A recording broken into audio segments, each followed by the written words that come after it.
Hey everyone, welcome back to another strategic analysis video by me, Brian Henk. The game today is Formula D. This is by Laurent Levant and Eric Randall. They're the designers. As with all of my videos, know that I am not going to do a tutorial or much of a review at all. I'm going to assume that you know the rules to this game, and I'm going to focus on the strategies. When I started talking about doing a strategic analysis on Formula D, a lot of people were surprised, and I don't blame them. There's a lot of dice rolling involved, there's a lot of luck. But as with a lot of these dice rolling games, there's also plenty of opportunities to add some strategy, to employ some tactics that will give you an edge over your competition. So I'm going to go over a lot of these strategies. I'm going to talk about each of the characters that you can use and some of the pros and cons of each one. I'm going to go over corners and how to take them correctly and give you a whole bunch of stats on different probabilities for different things occurring. First off, there isn't a general strategy that you should be using in Formula D every single time you play. It really depends on what happens. Just like a lot of games, you have to adapt. You have to always be evaluating the current game state and changing your actions and your strategies based on what other people are doing, the condition of your car, the condition of other people's cars. You really need to change up your game based on that. There are a couple things that I recommend you do every game though. One is start off taking risks. Try to get out in front, because it's going to give you a huge advantage. And there's nothing you can do about your pole position. You know, you have to deal with what you get, and it really sucks to be at the end of the line when you're starting a race. So nothing you can do about that, but still, take risks because you really want to try to get out in front right away. It's super important. Otherwise, people are just, especially in a game with a lot of players, a lot of cars out there, it's gonna get congested, and if you can get out in front, you can avoid all of that. It will be a huge advantage if you can do that. So in the first couple turns, take risks. Try to get out in front no matter what. Take some tire damage if you have to, if you overshoot a turn. It's worth it if you have any chance of getting out there in front. So that at the end of the race, sometimes you are just so far behind. Take a look about 3 turns away from the finish line. And in a lot of the tracks, the final couple turns are pretty tight turns where if you roll a big die, it's possible that you're going to get right into that corner or just past it so you can survive that corner and stay in a really high gear. So at the end of the race, if you're really far behind, just take a chance. Take every chance you possibly can, and your car is probably going to blow up, but you at least have that sliver of a chance to catch up. And I have seen some pretty major come-from-behind victories, too, from people who do take a lot of risks at the end. So sometimes that's all you can do. Use slipstreaming whenever you can. It's one that really doesn't come into play that often because of the requirements. Have to be in 4th gear, have to be on a straightaway, have to be right behind the car, but of course, if you're on a straightaway and you have a chance to get right behind a car, definitely do it, of course, and move your extra 3 spots. But you're not going to want to change gear to try to get right behind the car or anything like that, anything crazy like that. So it's just something. If it happens, of course, you do it. I feel like I have to talk about the blocking the pit lane tactic. You might have read about this on Board Game Geek, but what you do is if you're in the lead and it's a multi-lap race where people are trying to use the pit lane, you can stop your car right on that first spot. Most of the pit lanes are just one lane, maybe even all of them. So you can stop your car right on the first spot. Then people might try to go in the pit lane, but you're just going to stay there and force them to take a whole bunch of damage and probably completely screw up their car while you sit there on that first pit lane. But the problem is that if you sit there too long, I mean, really, if you sit there for more than one turn in one spot, people are going to start catching up. People are just going to skip the pit lane, go past you, and you're going to be coming from behind. So this really only works if you are in the lead and you're an asshole. Those are pretty much the 2 requirements for using this tactic. But you can. I thought I should mention it, but yeah, there you go. Now I'm going to talk about corners, because corners are so critical to this game.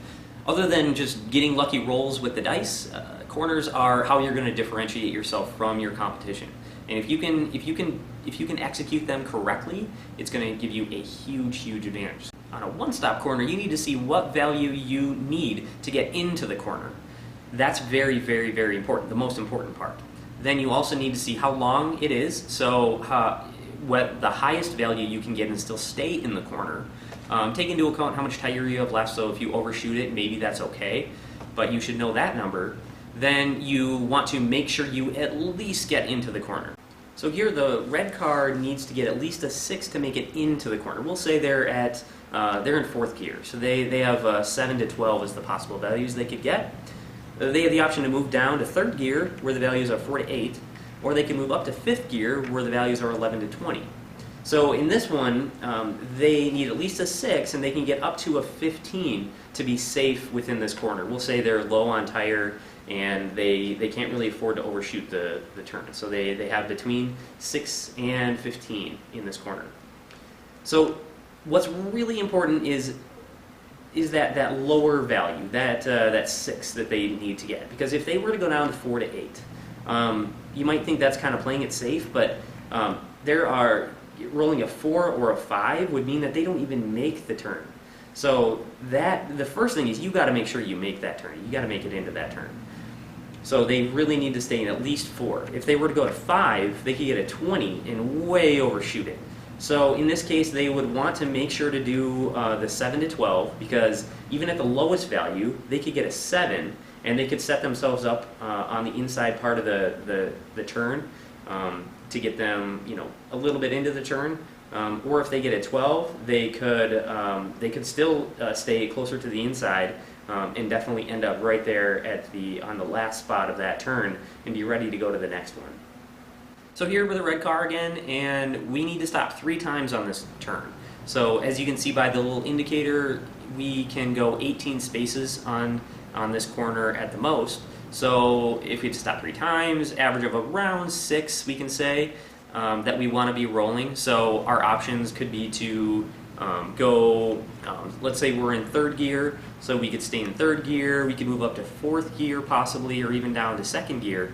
And in this case, we could start off with just going in 2nd gear. We make sure with values 2 to 4 that we make it into the corner. Then the next turn we can move up to 3rd and get between 4 and 8, and then the next turn go up to 4th and go 7 to 12. And this is way better than doing something like starting off in 4th gear to see what we get, and then if we get the horrible 12, then we're in real trouble. We're probably going to have to lose a gearbox to go all the way back to 2. 2nd gear, and then we're going to be catching up, and we're going to come out of the turn at a very low gear compared to what we could come out of it at. So we really want to go down to a 2 here, get into the corner, move up to 3, then move up to 4, and we're going to be in really good shape coming out of that turn. Now I'm going to talk about the drivers that you can use in this game. Each one has a slightly different ability, and they have some different values for their wear points that they have for each part of the car. So it's important to know who you have, what ability you have, and just keep it in mind throughout the race. More important for some drivers than others. So I'm just going to go through each one, talk about some pros and cons of each one, and which ones I think are the best. So I'll start off with Lee Tzu-Sin, who, when another driver passes her on a straightaway, they actually lose 1 space. So it's a completely passive and very good. It adds up throughout the game. You don't have to use wear points on this or use up. There isn't like a certain amount of times that you can use this ability. Use it over and over and over again. It's really, really good at the beginning of the race where everybody's really piled up back there, and anyone trying to pass you is going to have a much harder time doing it. So it's a huge advantage, and I really, really, really like this character. Next is Jack Owens, who has a ton of tire wear points, so that's very nice to have. His ability is okay. When you look at it, you think it's really good. He can add plus or minus 1 to his roll on a corner, but he has to use a tire wear point to do it. And yes, he has a lot, but I would rather use those tire wear points to take some more risks around corners than to really do too much maneuvering. But it's nice to have. Once in a while, you do use it. Usually, if you're kind of trying to get around other opponent cars, or you're just trying to position yourself just right, it's oftentimes not worth a tire wear point to do that, but once in a while it is. So it's decent, it's okay, but I really just like this guy for all the tire that he gets. Stanley Washington, at some point during the race, doesn't like the music coming out of his radio. It actually does say radio. So he rips it out and throws it at a car next to him, and they take a wear point in a random category. So it's a very direct attack on a single driver, so he is better in a race where, it's just maybe fewer cars in the race. 2 people in the race, 3, maybe 4, because you get to do a direct attack on one car that you're maybe fighting for the lead with in the game. So he's pretty good for that. He's less good for the more people in a game because just hurting one driver often isn't that important unless it's just like you 2 way out there in front of everybody else. But he's okay. But a lot of people lose this game because their car blows up. So if you can just add 1 wear point to a random part, that's pretty good. And I've definitely taken out a car using Stanley. So and believe me, that feels really good to just throw your radio and destroy their car. It's pretty sweet. Dmitry Tsarov is not very good, to be completely honest with you. The big problem is that he only has 5 tire wear points, so he's going to have to be very careful around corners. He's not going to be able to take many risks, and that's going to hurt him throughout the race. He's got a little resistance to the engine failure, but still, it doesn't happen that often. It's not that important. I guess the most common part to destroy your car is your engine, so it's okay for that, but in general, I really don't like this guy. Julian Frogger Marcellin is only effective in games where you're playing with that optional rule for weather, and weather can really mess with your driver. So in a game where you're using weather, he is extremely good, and he loves it when it's raining because he has a big advantage over the other drivers. So yeah, really, if you're using weather, definitely try to use this guy. If not, he's useless, and they actually say in the rules to take him out if you're not using weather. So he probably won't come into play too often for you, but weather is really fun. Once you've played quite a few games and you want to mix it up a little bit, weather is a great way to do that. Jenny Slivers is the mechanic, and she gains a couple extra wear points when she crosses the finish line. So it's pretty good in a multi-lap race if you're doing that. If you're doing like a 3-lap race, that can be a big help because oftentimes the person who can just survive the longest in a longer race is the one who's going to win. So she can help with that, but pretty average, I would say, and not one you want in a single lap race. And Montoya Cadena is the guy who gets a little extra for his nitro boost. So that's pretty good in a single lap race because you really need to be quick, efficient. You don't need to last that long. You just need to last through that 1 lap. So he only does have 5 tires, so that is a little bit risky. You got to make sure that you are very careful when using your tires with him. But the 3 extra spaces might be the difference between winning and losing a race in a 1 lap race. Derrick Manson is a fun one because whenever you collide with another driver, they have to roll the black die twice, and you have to roll it once. So it's great early on in a race. It's really good with lots of people in a race. You can do a lot of damage and take out a lot of cars with this guy. You just got to be careful because you don't want to go overboard and stop every turn next to someone if you possibly can, because yeah, you're going to do a lot of damage, but you're also going to do a lot of damage to yourself because you do have to roll that black die once every time you collide with someone.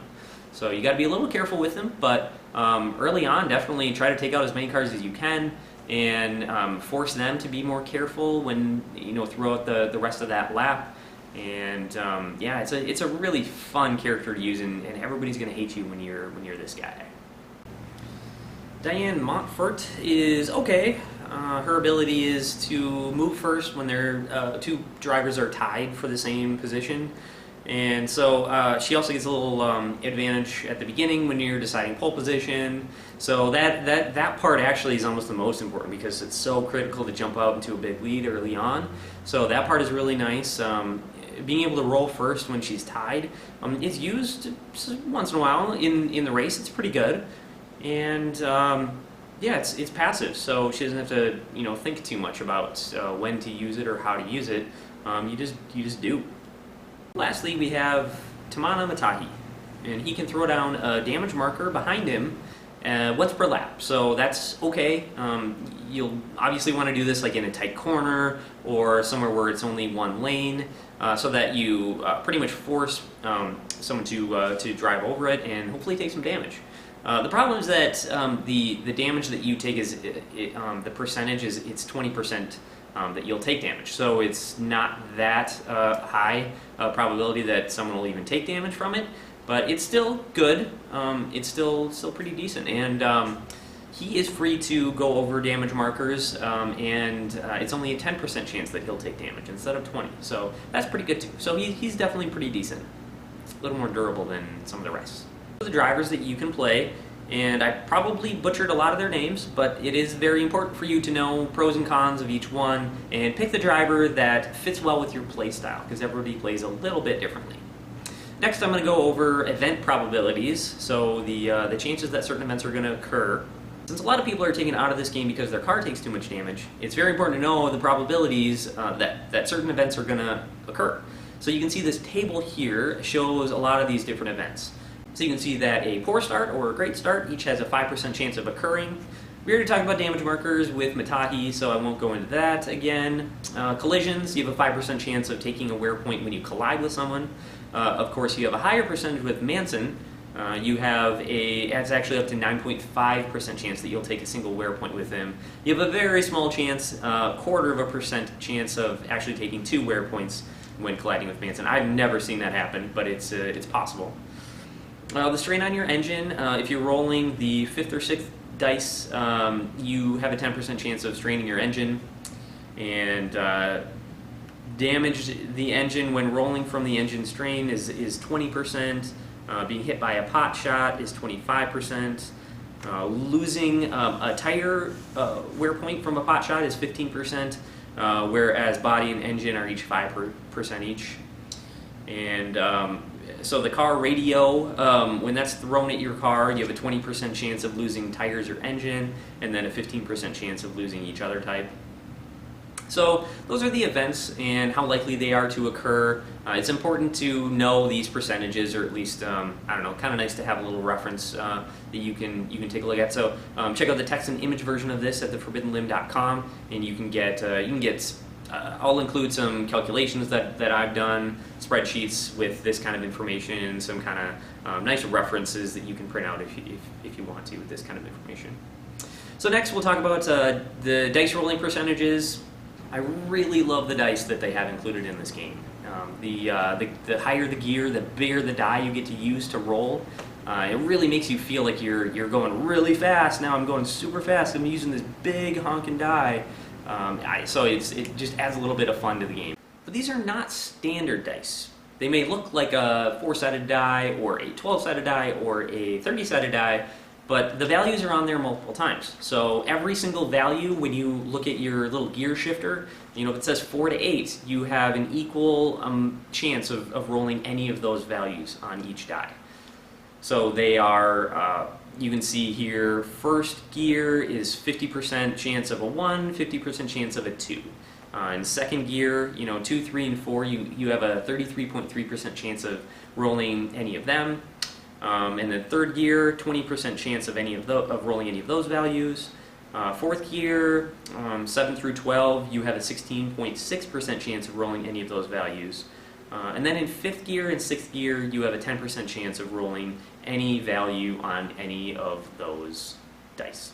So that's about it for Formula D. So I'll just say, in conclusion, Formula D is really cool because you can have up to 10 people playing. You have a lot of people playing at the same time. Or you can have 2 people play. Or you can even do 1 player and do a time trial.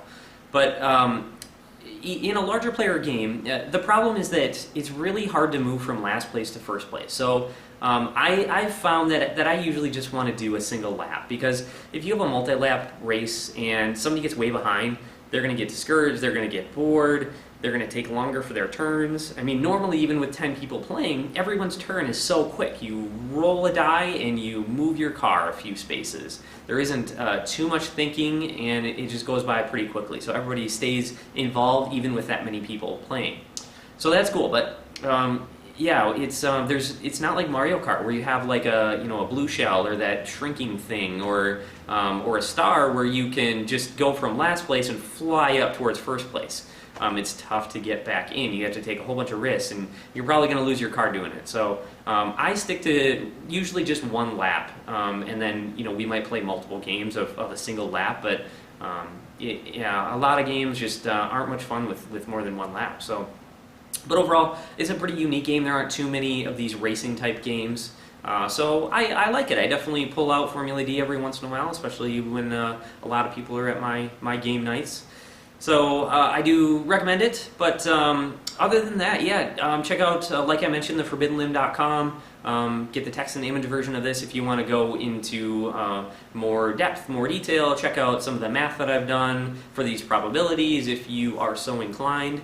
Do that, and otherwise, yeah, check out my other videos, and let me know in the comments if you have a game that you'd like me to do in particular. Otherwise, until next time, I will see ya.